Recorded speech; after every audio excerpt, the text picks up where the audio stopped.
这一次我们来到了日本神户，除了吃喝玩乐，我们此行的主要目标是了解这里的日常生活环境，走访不同类型的社区和生活场景，体验工薪阶层以及豪宅社区的生活气息和差异。神户位于关西大阪湾的西侧，是日本兵库县的首府。这里虽然不是一线城市，但港口和相关产业带来的经济活力，以及不输一线城市的生活水平和资源，使得神户常年位居日本最受欢迎的居住城市之一。这里不仅有和牛，同时也是日本对多元文化、对外国人最包容的城市之一。我们的第一站是位于西神户的西神新区，这里有高等学府和研究机构聚集的学园都市，和以一户建住宅为主的西神社区。如果类比国内的话，西神新城其实有些像北京的中关村和回龙观，或者上海的张江和浦江镇，定位是以居住和产业为中心的多功能新城。上班、上学和住宅区在地理位置上有相对独立的区域划分。西神新城这个概念最早是在1965年被提出，1972年项目启动，在1982到1993年期间逐步落成和开放的。从神户三宫站坐车约40分钟就可以到达以西神中央站为核心的西神商业和住宅区。围绕在车站附近有包括竹台、美和多台、寿场台、高种台、Koji台等多个一户建为主的住宅区，我们计划去其中的竹台以及美和多台看一下。到达西神中央站，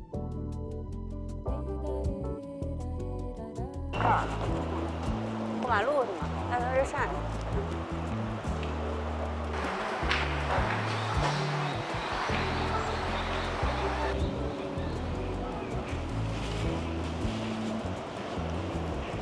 我发现就是日本的每个站的格局都差不多，比如这边一个出租车的口，往前一个入口去到了那个站里面的商业中心，再往前就是大巴。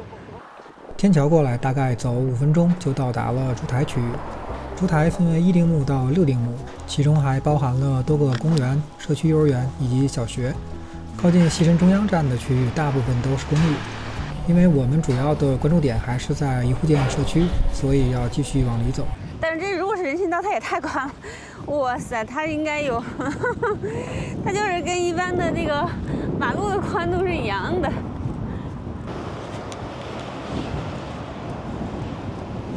离这个马路的间距，这土地面应该就1米，然后前面停一辆车大概也就3-4米。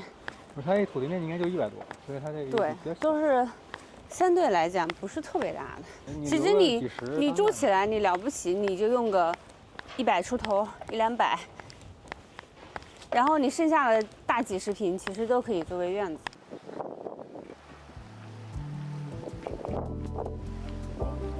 但我吃饱了饭，散散步，爽的不行。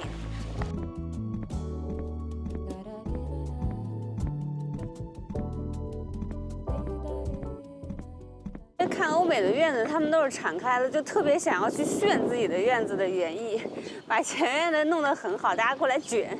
但是日本人就比较在意隐私，我就把我们家围墙围起来，我在里面弄得很好看，我给你看。但是日本的这种街景我还是第一次来仔细看，有点。但是窗户的。为什么这么配窗户？我也不知道，可能他们不喜欢吧。做完功课的我们了解到，由于隐私安全方面的需求以及社区的同调压力，大部分日本人都会一直拉上窗帘或关窗。很多建筑的外窗没有窗户或只有很小的窗户，也算是一种日本特色吧。你在看房价是吗？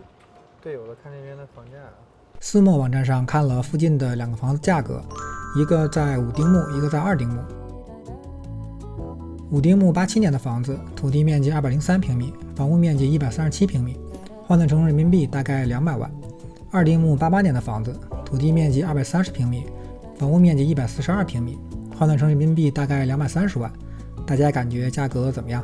不过对于日本房价，不算税费、保险、中介费等杂项，买房的主要成本通常就是地价和房价。由于多种原因，日本的房产贬值极快，基于房子建造的材料和维护情况，一般在30年左右的时间会贬值到0。业主每年还要交纳资产税、都市计划税、物业或修缮等费用。不过对应的地价却有可能升值，所以在日本买房，地段非常重要。像竹台这边，大部分房产地形规整，土地面积一般在100到300平米之间，房屋面积一般不超过200平米，通常不会有太多个性化的设计，主打的就是一个实用。看完竹台，我们又溜达到了美和多台。这个看着要比刚才那边好一点，就是没有那么密。对，密度稍微大了一口空。然后院子里弄得更好看一点，绿化做的也更好。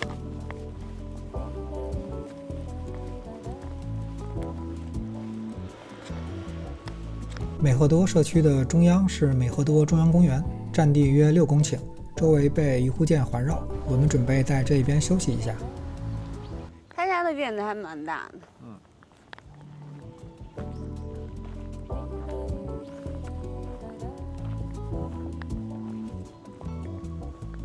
这个椅子我觉得它都要倒掉了。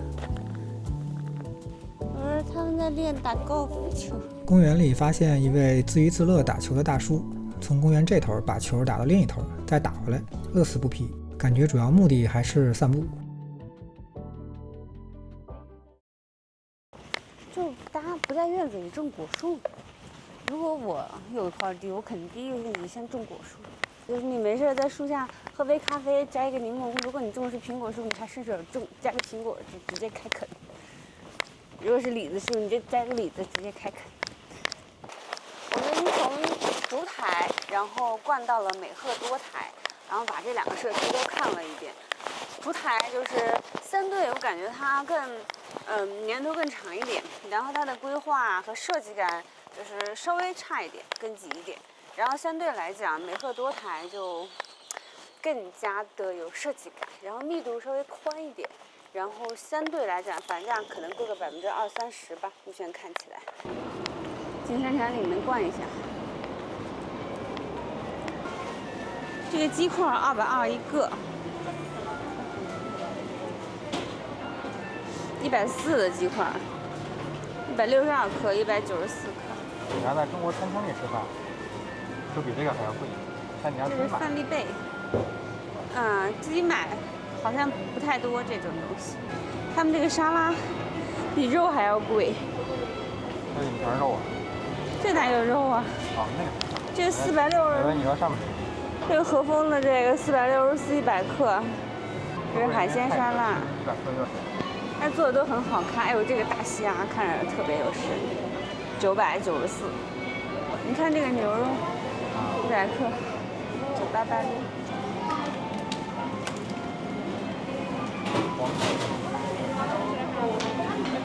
这一份餐盒你能吃得饱吗？能吃不饱，真的。吃不饱啊？这个大人，这个你肯定吃得饱吧？那你要再买一份面，再买一份这种餐盒，就得2000，那就得100块钱。所以你不适合吃餐盒。苹果2颗是799，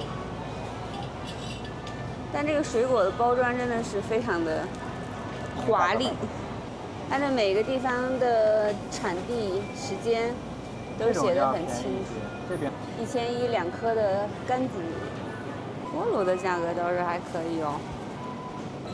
番茄的价格可能是国产的，中国国内的2到3倍。水果因为国内现在也是越来越贵，所以相对价差就没有那么明显，除非是那种奢侈品的水果。这一盒蘑菇在国内大概卖个5块钱，5块钱的话也就是日本的100块，这边是卖400块。这个萝卜大根，这个叫大根，这一块大根199，在国内一整根大概卖个3块钱5块钱。1400克1400的这个和牛。然后你看咱们一般吃一块也就200-300克嘛，那其实就是不到3000，就3000左右，其实100多块钱。这个应该是我见上最便宜的。这个和牛的价格1600，其实就肉类并没有感觉到明显的价格差距，尤其是和牛，其实在国内对，国内更贵一点。么钱一只，这个比国内便宜，30块。这个鱼真的不贵耶。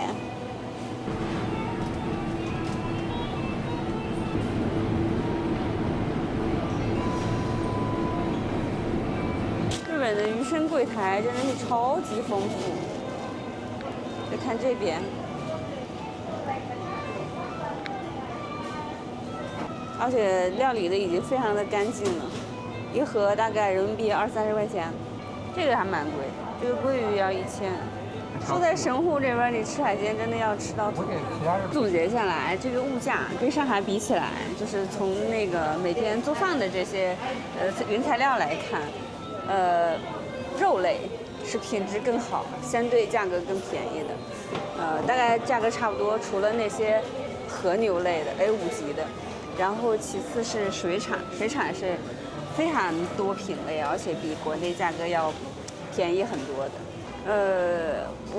给我印象比较深刻的就是萝卜，国内一颗大萝卜2-3块钱一大根儿，这边切了1/3，需要390日元。那算下来，它的价格应该是国内的20倍。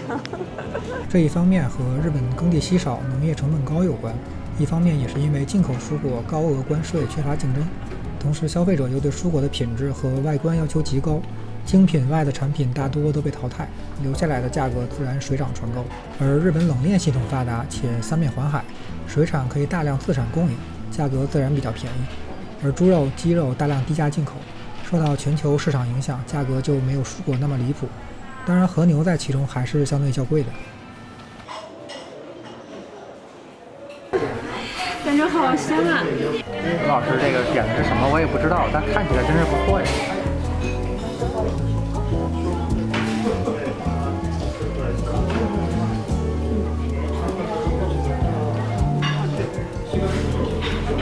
刘师傅发出了幸福的呼噜声。我决定回家复刻一下这个。哎呦呵！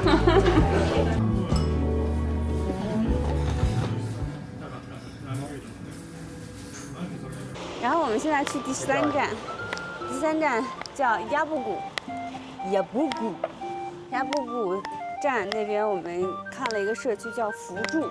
目前看起来啊，这个 AI 说它相对来讲自然环境更多，就是有春庄，有这个溪流、农田，可能是啊。刚开始路上的风景感觉还很正常，开着开着感觉这儿是不是有点荒凉？从西山中央站出发，巴士大约15分钟就到达了鸭布谷出张所前站。我们想象中的鸭布谷，村庄、溪流、农田，而实际的鸭布谷，我们下车的这个地方就是一个大农村。俗话说得好，来都来了，就在这边看看吧。我们也是第一次看到日本乡村的样子，房屋建得不像城里，空间很宽裕，但是整体感觉有点破败。想到之前看到的日本乡下房屋空置率很高，不知道鸭布谷这边的情况怎么样？附近是虽然是密度不大，但是它周围没有修整，就很原生态，但又不是那种自然的原生态，就是农田的那种原生态。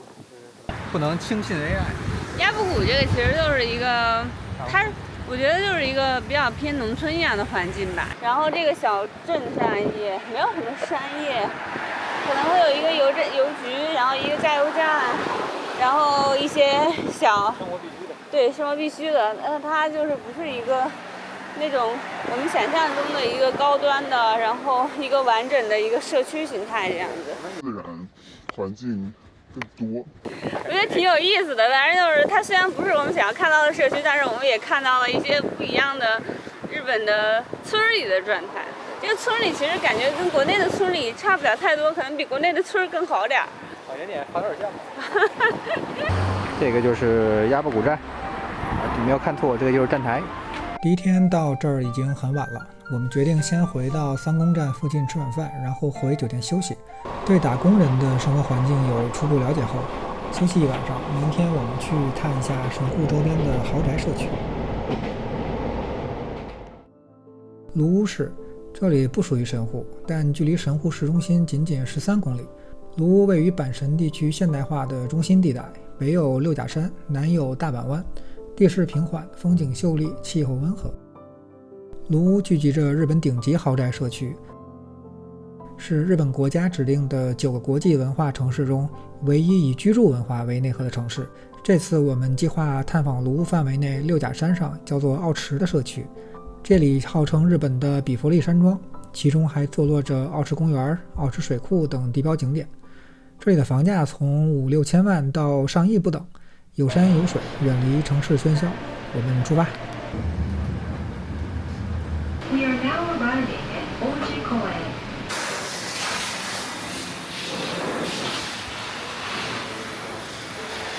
11点左右到达卢屋站，我们准备坐111路车去往奥池。根据站牌信息，我们判断要坐11点01分的车。我们在等公交车，我发现这边的环境特别的好。这公交车站后面就是一条河，然后河边还有樱花，樱花现在还没有开好，然后来来回回过去，好多这个当地的居民在那散步遛狗，然后这边的整体的氛围又很安逸。但奇怪的是，其他车不停地过站，只有111路一直不来。牌子上写的11点11分过来呀，然后他现在怎么还没到？现在都21分了。我们从11点开始等到现在23了。对，这个地方就是如果说你自己不开车，交通就很不方便，因为它只有那个巴士能够到，然后这巴士1小时只有2班，车一直不来，我们等得有些焦虑。我觉得很无语啊！这个车已经1个小时没有来了，我等了40分钟，真的是很奇怪。2000 years later， 太无语了，等了1个小时，发现了是搞错了坐车的方向，站错了站台。郭同学来了。这是什么？你解释一下为什么我们白等了1个小时？因为我们搞错了站台。在站到我的腰都断了的时候。哇塞！哇塞！卢屋真是太棒了！这个地方还挺狭窄的。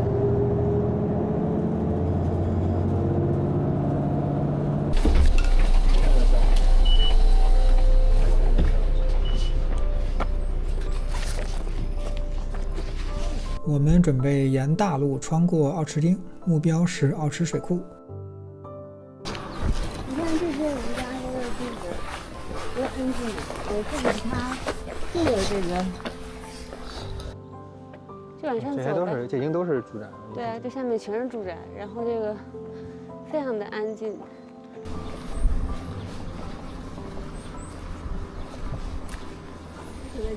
这边的间距就没有刚才右下面那边间距那么大。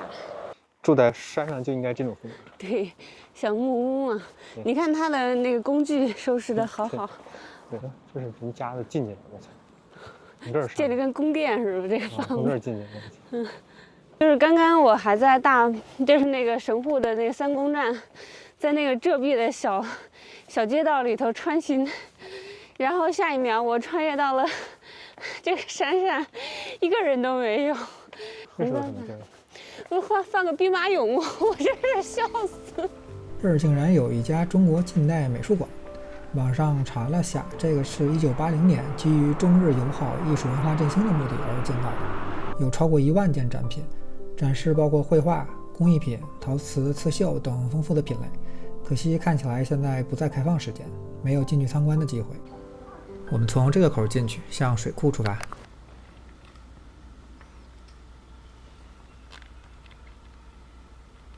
哦，这是个画廊。啊，这画廊应该还是可以参观的。如果让我住在这儿，我每天在家里拾到它。但这个围墙有点古朴啊。作为高端社区，奥池对住宅的类型、颜色、面积、高度以及绿化率都有着严格要求，以保证社区整体风格的统一。真挺好的。这个跟那个昨天看的那个就是西城中央那块儿，风格也就完全不一样。哇，这个房子建的，真是，果然在家里搞园艺。呀，这个房子倒塌了，荒废了，没有人住。从中国近代美术馆出发，穿过奥池汀，在水库前发现了奥池集会所。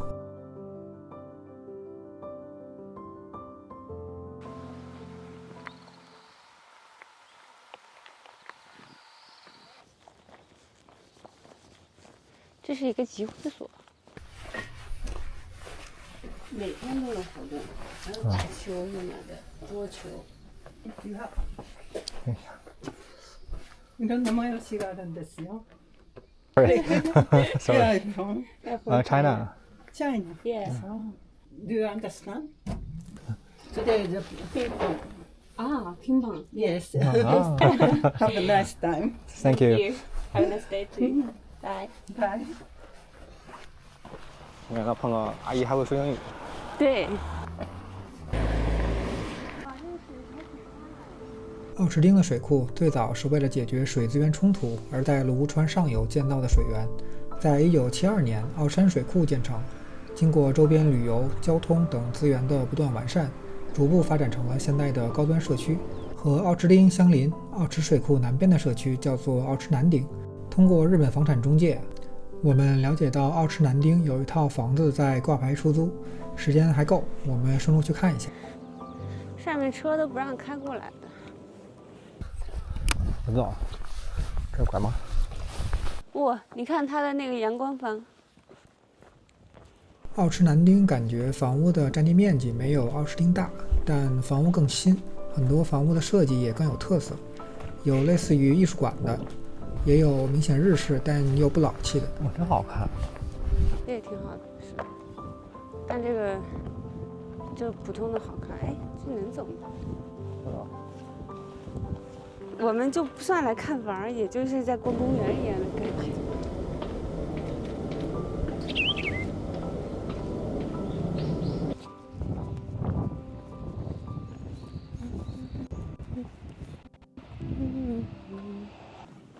我觉得木质的就特别有质感，对吧？它有一种天然的纹理。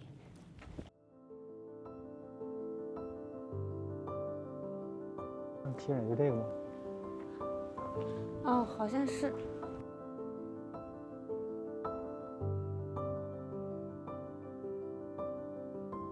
北京上海郊区可能做不到1.5万的这种别墅吧，就别说城里了。城里我们现在租的随便看一看好一点的房子也要2万块钱。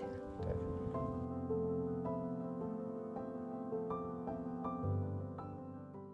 我们现在把奥池南町逛得差不多了，现在打算下山，然后去卢屋站那边吃一个中饭，再逛一逛。现在已经，看看时间，已经1点51了。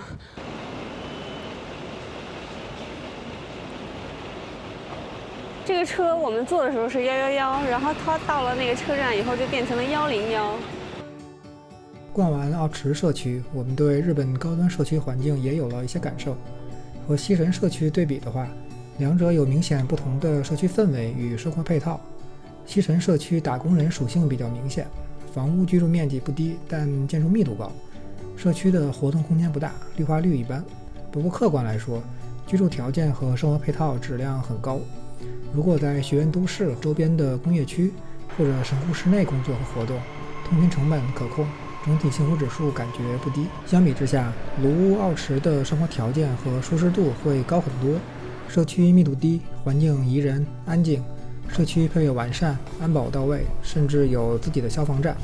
但房屋的建造性价比会非常低，没有车的生活极为不便，外出甚至需要走收费公路。其实全世界都一样，生活的舒适度、位置、便利性决定了周边房产的性价比。面对不同的价格和条件，每个人都有自己的选择。在这里还是祝愿大家都能住进自己理想的家吧。